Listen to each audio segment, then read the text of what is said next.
This is a story about an experiment of sorts in higher education. As it is with so many stories, there is a challenge. There are people at risk if the challenge goes unmet. And there is a hero who must undergo internal transformation if there is to be a happy ending.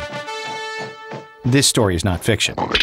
In fact, it is more complex than any fairy tale because the causes, effects, solutions, and main characters are many. First, let's introduce the challenge.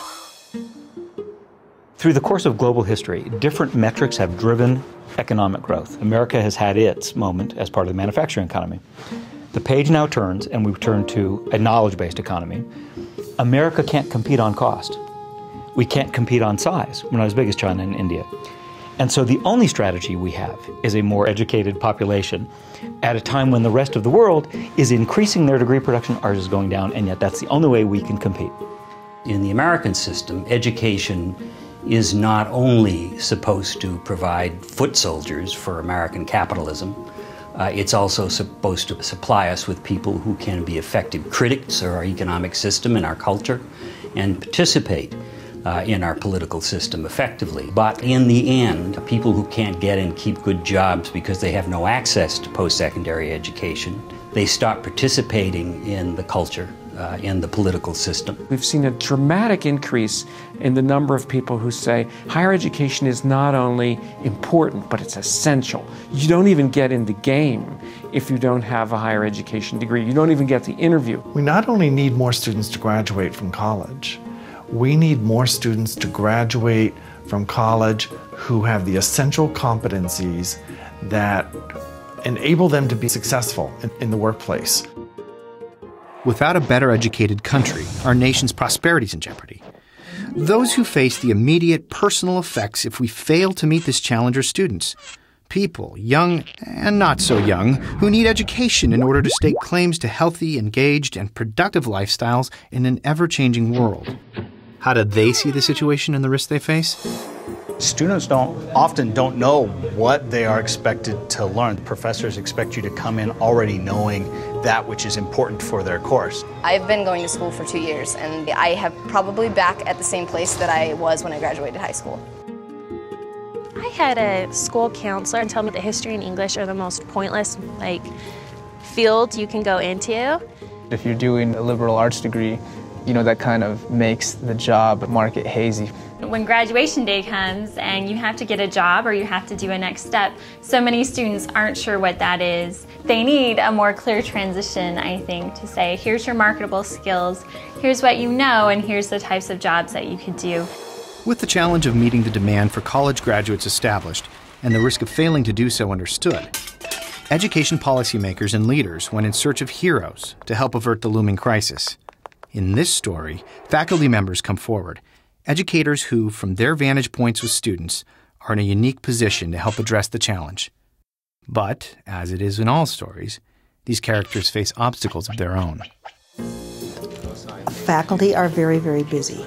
The system we have now didn't happen by accident. It evolved into the state it did because of limited resources, lots of students, and how do you get the job done in a way where you don't have to have a 100-hour work week. Having said that, I'm always interested in seeing what could we do to be better. I think we're all aware that higher education is having to adjust to changing circumstances in the 21st century. At the heart of that is the need to align what we do with the needs of students and their place in society.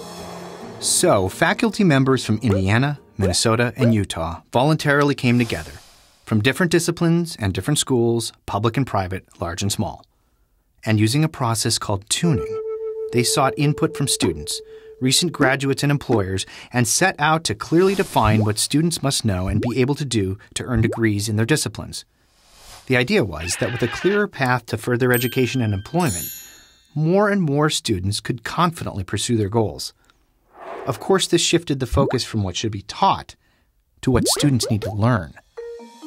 We have an expert-driven product. In other words, the experts, the professors, the people who have been trained, determine what it is that the product should be, this body of knowledge.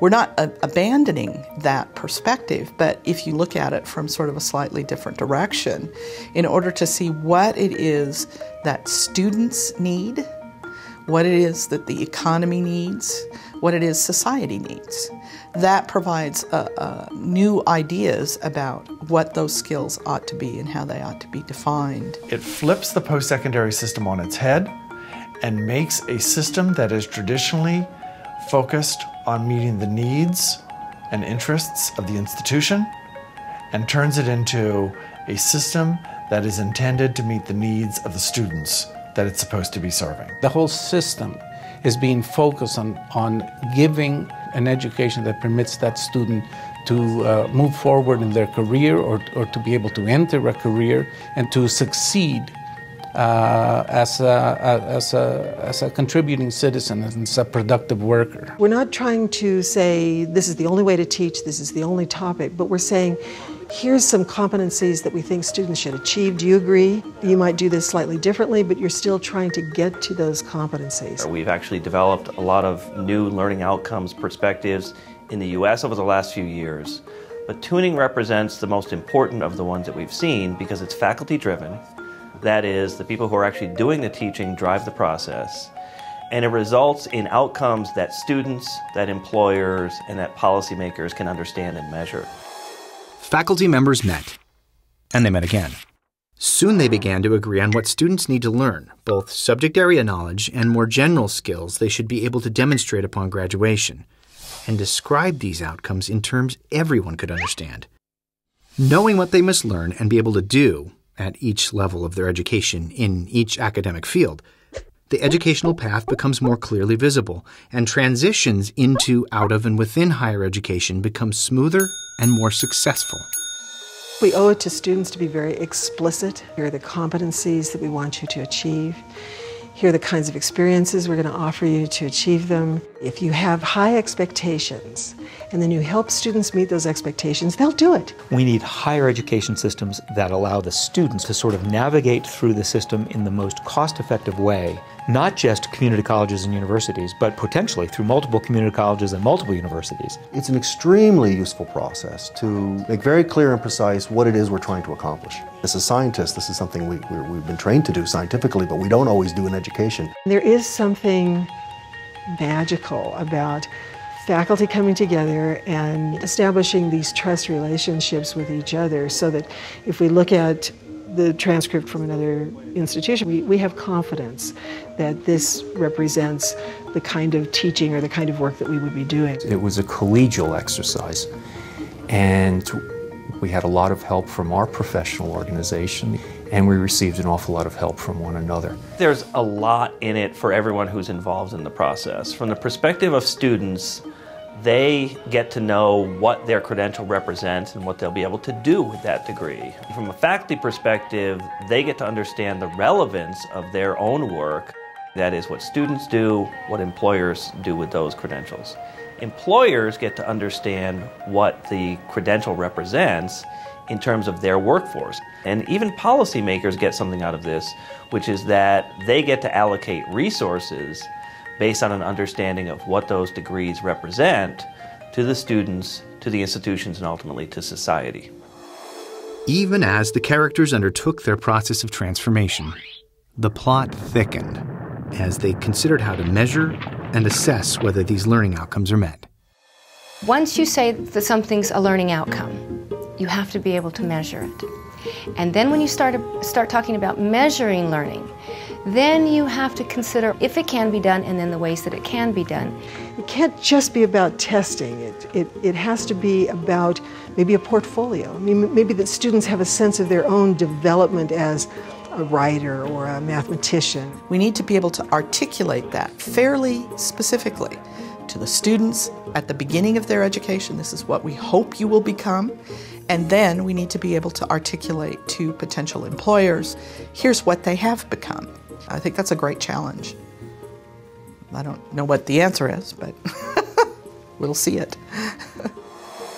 Many chapters remain to be written before our nation's collective challenge is resolved. But there's every indication that the characters in this story will continue to unite their passions and minds, helping us to define quality in higher education and clearing the path for more students to succeed.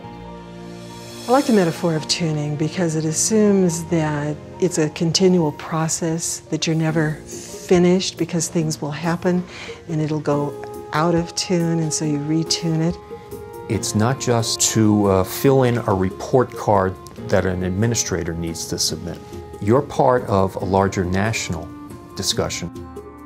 Higher education in America is the engine of democracy. Faculty are the ones who have made higher education in America so successful. We will be the ones who will make higher education in the 21st century successful.